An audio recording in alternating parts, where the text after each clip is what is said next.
Jagananna 2.0 YSR Congress party Jagananna 2.0 అన్న mobile super యాప్ను release కూడా చేస్తూ ఉన్నాం.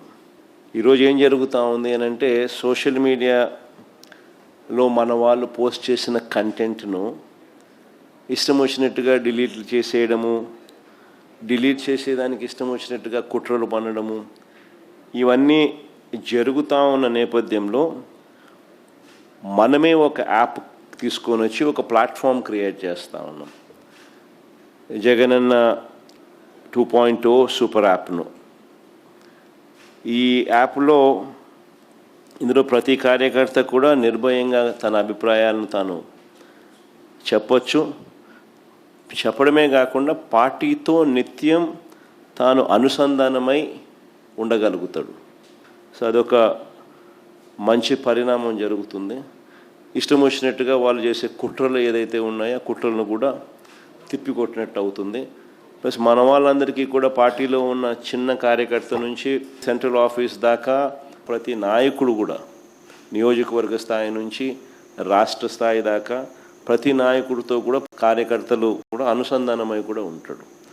ఎందుకనంటే ఇక్కడ పోస్ట్ చేసే ప్రతి కంటెంట్ కూడా మన పార్టీలో ప్రతి ఒక్కరికి కూడా ఇది అందుబాటులో ఉంటుంది. కాబట్టి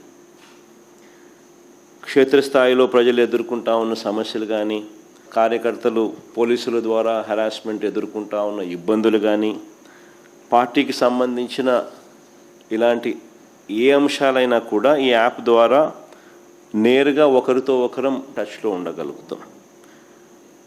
ఈ యాప్లో ఇంకొకటి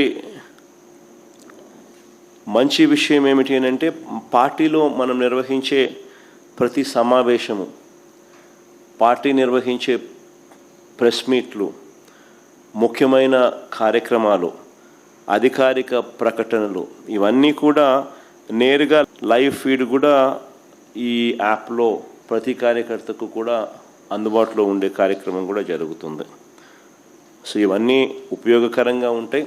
ఫ్యూచర్లో కూడా ఇంకా ఈ యాప్ను ఇంకా కొంత బలపరుస్తూ కార్యకర్తలు ఏదైనా ఇబ్బందులు పడినా కూడా ఇబ్బంది పడ్డ కార్యకర్తకు తోడుగా ఉండే కార్యక్రమం కూడా రాబోయే రోజుల్లో ఈ యాప్ ద్వారా ఉపయోగపడుతుంది. మన డిజిటల్ డైరీ కూడా మన పార్టీకి సంబంధించి ఎవరైనా కూడా ఎక్కడైనా ఈ పోలీస్ హెరాస్మెంట్ వల్ల కానీ ఇంకొకరి హెరాస్మెంట్ వల్ల కానీ నష్టపోయిన ప్రతి కార్యకర్త కూడా డిజిటల్ డైరీలో ఏ రకంగా అయితే తాను నమోదు చేస్తూ ఉన్నాడో ఆ డిజిటల్ డైరీని కూడా దీంట్లోకి అనుసంధానం కూడా చేస్తాం.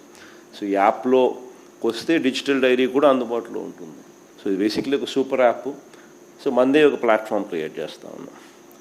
సో ఒకవైపున మనం ఈ మిగతా ప్లాట్ఫామ్స్లో సోషల్ మీడియా పోస్టింగ్స్లో సోషల్ మీడియా వాళ్ళ మీద చర్యలు ఏదైతే తీసుకుంటా ఉన్నారో అవన్నీ కూడా ఆ ప్లాట్ఫామ్స్కి రిప్రజెంట్ చేసి అవి అండూ చేసే కార్యక్రమాలు ఎలాగూ మనం చేస్తూ ఉంటాం. ఆ ప్లాట్ఫామ్సే కాకుండా ఈ ప్లాట్ఫామ్ ఒక సూపర్ ప్లాట్ఫామ్ కింద ఎవరూ ఆపలేని విధంగా మనం ఒక సూపర్ యాప్ను మన ప్లాట్ఫామ్ కింద మనం తీసుకొచ్చుకుంటా ఉన్నాం. సో మన ప్రతి కార్యకర్త కూడా పార్టీతో నిత్యం అనుసంధానమై ఉంటాడు దీని ద్వారా.